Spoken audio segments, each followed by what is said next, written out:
Hello everyone. जैसा कि हम लोग जान रहे हैं कि बीटीएससी में डॉक्यूमेंट वेरिफिकेशन जो है लगभग सभी पोस्ट का हो गया है। अभी तक फ़िलहाल जो है एक ट्यूटर पोस्ट का जो है डीवी नहीं हुआ है। तो अब जो है सबका रेज ऑब्जेक्शन स्टार्ट हो गया है। ठीक है, तो देखिए ये आज का न्यूज़ है। तो फिर इसमें जो है ईसीजी टेक्नीशियन वाले का 29 मई से ऑब्जेक्शन जो है स्टार्ट हो गया है।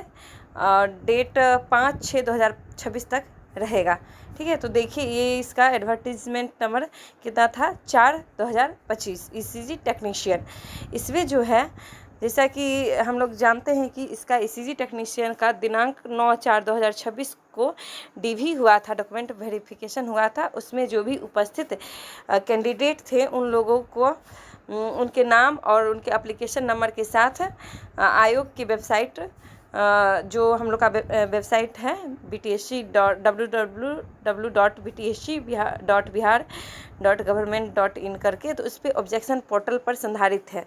ठीक है, तो इसी क्रम में दिनांक 29/5/26 से 5/6/2026 के अपराह्न 6 बजे तक आपत्तियां आमंत्रित की जाती है। देखिए उसी पोर्टल पे जो है वेबसाइट वही है, तो उसी वेबसाइट पे दिनांक 29/5/2026 से स्टार्ट होगा और 5 जून तक रहेगा, 6 बजे तक रहेगा। अब देखिए अभ्यर्थी जो भी कैंडिडेट है वो अपना एप्लीकेशन नंबर, मोबाइल नंबर और जन्म तिथि डालकर रजिस्टर्ड मोबाइल नंबर, जो भी मोबाइल नंबर डाले हैं उस पे रजिस्टर्ड मोबाइल नंबर पे क्या ओटीपी आएगा, उस ओटीपी के माध्यम से लॉगिन करेंगे और अपना जो दर्शाई गई सभी जो विवरणी है, जैसे कि नाम हो गया, पिता का नाम हो गया, जन्म तिथि हो गया, लिंग, कोटि, प्राप्तांक, ये सभी आप लोगों को मिला लेना है। फिर अयोग्यता का कारण आदि देकर संतुष्ट हो ले। फिर उसमें अयोग्य अगर किए गए हैं तो किस कारण से किया गया है ये सभी देख के आप लोग संतुष्ट हो जाइए। और किसी प्रकार का अगर त्रुटि है तो अपना जो भी कैंडिडेट है अपना आपत्ति जो है आप लोग कारण सहित आयोग की वेबसाइट पर रेज ऑब्जेक्शन बटन रहेगा, उस पर क्लिक करके दर्ज कर सकते हैं। ठीक है, आप देखिए ये जो ऑनलाइन जो आपत्तियां हैं, ये जो ऑब्जेक्शन है, ये आपको ऑनलाइन ही डालना होगा, ना ही ये किसी और माध्यम से आप नहीं डाल सकते हैं। जैसे उक्त ऑनलाइन आपत्ति के अतिरिक्त अन्य किसी माध्यम यथा जैसे कि ईमेल, निबंधित डाक, कुरियर आदि से प्राप्त आवेदन पर विचार नहीं किया जाएगा। यानी कि ये आपको ऑनलाइन ही डालना है। ठीक है, आप देखिए आप लोगों को इसमें आपत्ति डालने के पूर्व यानी पहले अभ्यर्थीगण निम्नलिखित निर्देशों को ध्यानपूर्वक समझ ले। तो इसमें क्या क्या आप लोग को समझना है ये देखिए। तो जो भी अनिवार्य शैक्षणिक यानी कि जो जो जरूरी एजुकेशन के लिए था, शैक्षणिक योग्यता का प्रमाण पत्र, जो भी हम लोग का सर्टिफिकेट, अंक पत्र, दस्तावेज सत्यापन में प्रस्तुत नहीं करने वाले अभ्यर्थियों को अयोग्य किया गया। यानी कि जो मांगा गया था, अगर उन सभी डॉक्यूमेंट में आप लोग का कोई भी किसी प्रकार का डॉक्यूमेंट छूट गया तो उन अभ्यर्थियों को अयोग्य किया गया है। ठीक है, अब देखिए सभी प्रमाण पत्र जैसे कि शैक्षणिक प्रमाण पत्र, आरक्षण हेतु जो भी आरक्षण के लिए निर्गत प्रमाण पत्र था या जो वर्क एक्सपीरियंस के लिए प्रमाण पत्र था, एक्सपीरियंस सर्टिफिकेट, वो सभी का देखिए डेट था, कट ऑफ डेट कब तक का होना चाहिए, तो दिनांक 1/4/25 तक का निर्गत होने पर मान्य किया गया है। यानी 1 अप्रैल 2025 तक होने पर वो मान्य कर लिया गया है। उसके बाद देखिए विज्ञापन के कंडिका 1 में अंकित शैक्षणिक अर्हता जैसे इंटरमीडिएट 10+2 भौतिक विज्ञान, रसायन शास्त्र, जीव विज्ञान, अंग्रेजी के साथ एवं diploma in ECG technician, bachelor of ECG technician से इतर शैक्षणिक योग्यता वाले अभ्यर्थियों को अयोग्य किया गया है।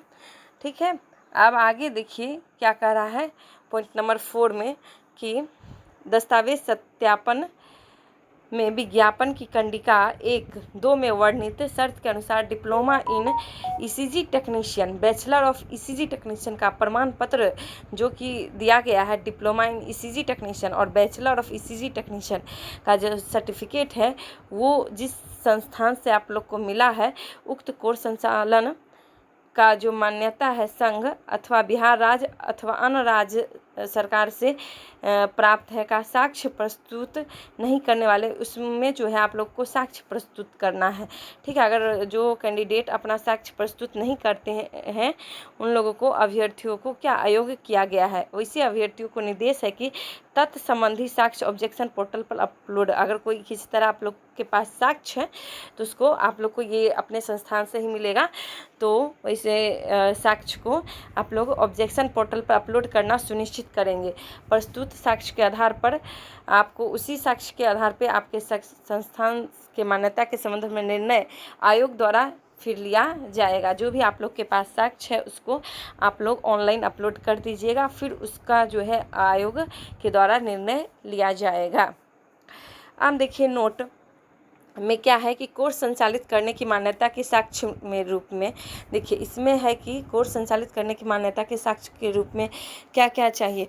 तो आपको UGC proforma, UGC public self disclosure, जिसमें उक्त कोर्स का स्पष्ट उल्लेख हो, मतलब वो जो कोर्स है आप लोगों का उसका जो है स्पष्ट उल्लेख हो। राज्य सरकार, केंद्र सरकार, सरकारी paramedical council, state allied medical board आदि से वर्णित कोर्स संचालित करने की मान्यता का पत्र, अधिसूचना आदि प्रस्तुत करना अनिवार्य होगा। देखिए ये आप लोगों को अपने संस्थान से ही ये मिलेगा, तो ये अपने संस्थान से ये आप लोग अपना साक्ष्य बात करके ये साक्ष्य लेके आप लोग ऑब्जेक्शन पोर्टल पे आप लोग अपलोड करना सुनिश्चित करेंगे। अब देखिए नोट 2, यदि अभ्यर्थी किसी राज्य के सरकारी पैरामेडिकल काउंसिल या स्टेट एलाइड मेडिकल बोर्ड से निबंधित हैं तो उक्त निबंधन को साक्ष्य के रूप में प्रस्तुत कर सकते हैं। अगर कोई भी अगर सरकारी पैरामेडिकल काउंसिल या स्टेट एलाइड बोर्ड से निबंधित है, उनको रजिस्टर्ड किया गया है, तो फिर उक्त निबंधन को, तो उस रजिस्ट्रेशन सर्टिफिकेट को ही साक्ष्य के रूप में प्रस्तुत कर सकते हैं। ठीक है, ये हो गया ये सरकारी कॉलेज से जो किए होंगे उन कैंडिडेट के लिए। फिर देखिए आप लोग का यहाँ पे लास्ट में है, प्राप्त आपत्ति के पश्चात सभी अभ्यर्थियों के अंकों की पुनः जांच की जाएगी। ठीक है, यहाँ पे देखिए क्या है कि जो आप लोग ऑब्जेक्शन डालेंगे उसके बाद सभी जो भी कैंडिडेट हैं अंकों का पुनः जांच की जाएगी एवं जांचों उपरांत उसके बाद जो है मेधा सूची प्रकाशित की जा सकेगी। ये ऑब्जेक्शन पोर्टल पे आप लोग को ऑब्जेक्शन डालना है, जो भी प्रॉब्लम है उसके रिगार्डिंग। उसके बाद जो है आप लोग का लास्ट में मेरिट लिस्ट प्रकाशित की जाएगी। फिर है संलग्न सूची मात्र अभ्यर्थियों के प्राप्तांकों की जांच हेतु अपलोड की गई है, इसे चयन सूची अथवा मेधा सूची नहीं समझा जाए। यानी कि जो भी आप लोग डीवी करवाए हैं तो वो जो भी कैंडिडेट हैं उसके प्राप्त अंक के जांच हेतु अपलोड की गई है, इसे चयन सूची अथवा मेधा सूची नहीं समझा जाए। लास्ट में आप लोगों का मेरिट लिस्ट बन के आएगा। तो आप लोग 29/5/2026 से 5/6/2026 के बीच में अपना ऑब्जेक्शन डाल सकते हैं। इसी तरह मेरे यूट्यूब चैनल पे जो भी नए कैंडिडेट होंगे प्लीज़ मेरे यूट्यूब चैनल को सब्सक्राइब कीजिए, लाइक कीजिए और अपने दोस्तों के बीच में शेयर कीजिए। मैं इसी तरह आप लोगों के बीच में जो भी जानकारी है लेके आऊँगी, और आप लोग को जो भी डाउट होगा प्लीज़ आप लोग कमेंट सेक्शन में कमेंट कीजिएगा। Thank you.